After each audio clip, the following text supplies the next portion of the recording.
Thank you, Colonel Qureshi, Wing Commander Singh. I have just a few points to share in addition. कल रात की पाकिस्तानी सेना की कायरतापूर्ण गतिविधियों से आपको कर्नल कुरैशी और विंग कमांडर सिंह ने पहले ही अवगत करा दिया गया है. These provocative and escalatory actions that were taken by Pakistan last night were targeted at Indian cities and civilian infrastructure, in addition to some military targets. The Indian armed forces responded proportionately, adequately and responsibly. ये जो हमले हुए कल रात को भारतीय सैन्य इकाइयों ने पर्याप्त रूप से और एक जिम्मेदाराना रुख अपनाते हुए इन हरकतों का उत्तर दिया. What I want to underline is that the official and blatantly farcical denial of these attacks that Pakistan carried out by the Pakistani state machinery is yet another example of their duplicity and the new depths that they are plumbing in their quest for disinformation. The other point in the same vein is Pakistani claims that they did not target or attack any religious places. You would recall that yesterday I shared with you an incident related to the attack on a Gurdwara in Poonch.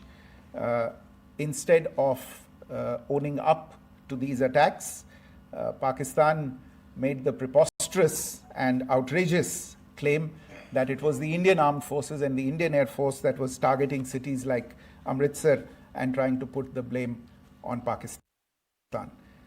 This is nothing but a desperate attempt by Pakistan to disown its acts of aggression, but it is also true to type in its effort to deceive and mislead the world. It will not succeed. The Gurdwara in Poonch in particular was attacked by Pakistan, and some local members of the Sikh community, including a Ragi of the Gurdwara, lost their lives in this incident, as I shared yesterday. TV पर आप इस हमले के चित्र देख सकते हैं. In addition, that we would attack our own cities is the kind of deranged fantasy that only the Pakistani state can come up with. Perhaps they do it because they are well versed in such action, as their history would show. The last point I wanted to make this evening is again this disinformation that is coming from Pakistan about India targeting the Nankana Sahib Gurdwara through a drone attack. This is again yet another blatant lie and part of Pakistan's disinformation campaign.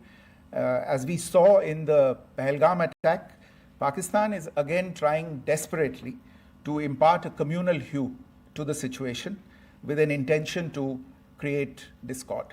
Again, we are not surprised. India's steadfast unity in itself is a challenge to Pakistan. Let me stop there. I have time only for a few questions and be happy to try and answer them. First, I call Siddhant. Siddhant, please. Hi, sir. I'm Siddhant from Beyond. So this is Siddhant, behind, please.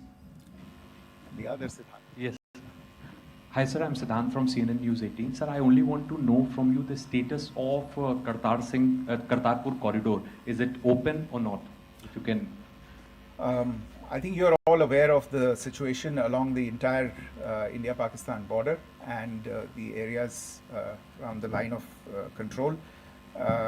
In view of the existing security scenario, the services of the Kartarpur Sahib corridor have been suspended till further directions.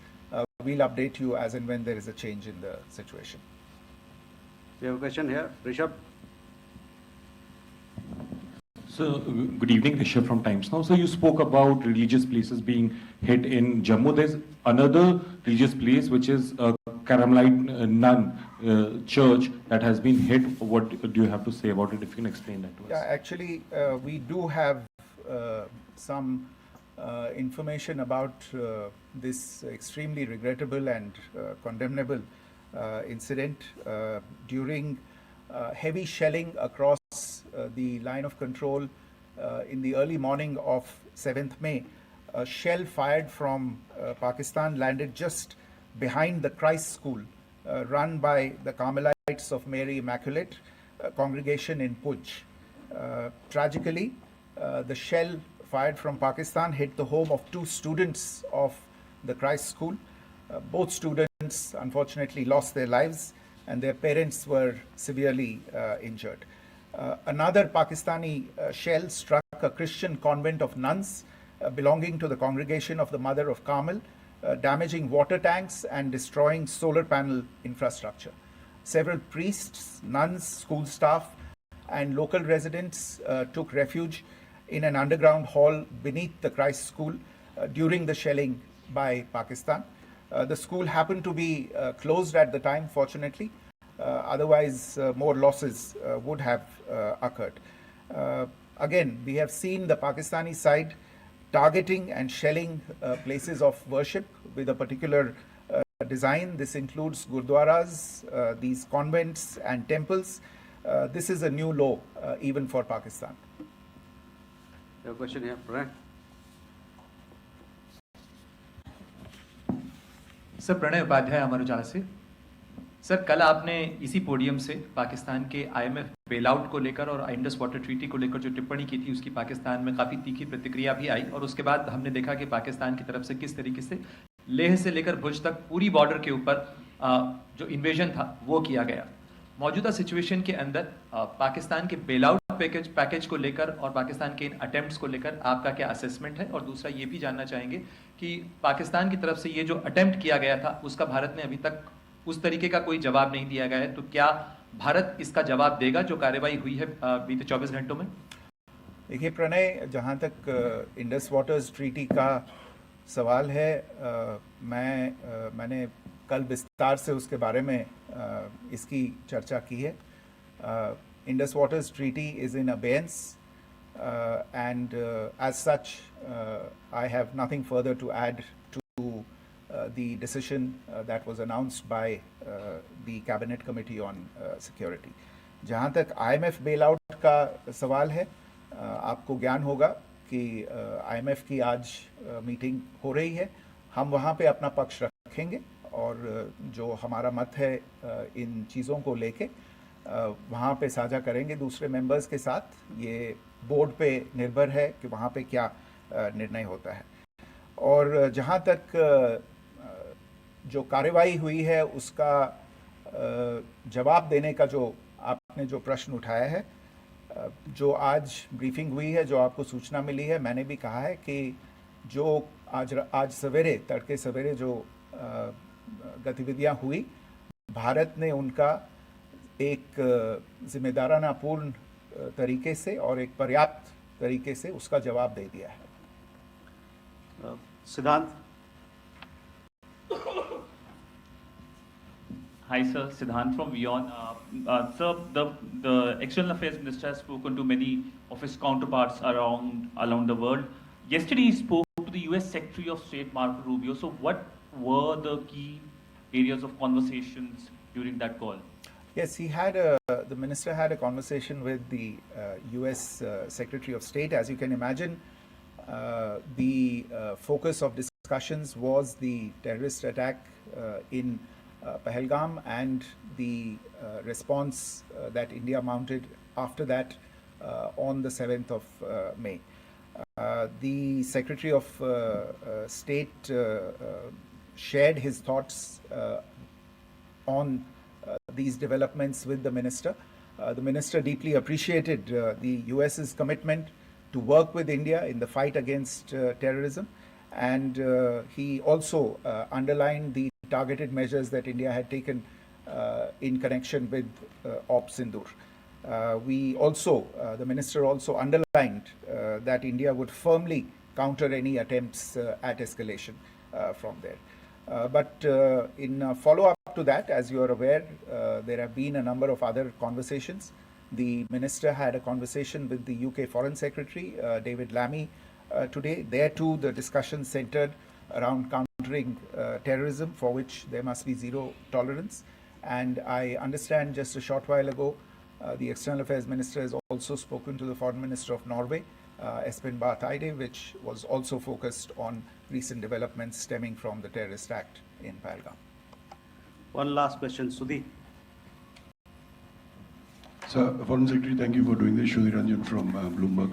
Foreign Secretary, India had struck Bahawalpur the other day, which is also connected with the murder of one of us, journalist Daniel Pearl. If you could give us an understanding of what exactly are the reports that you're getting. Well, you're right.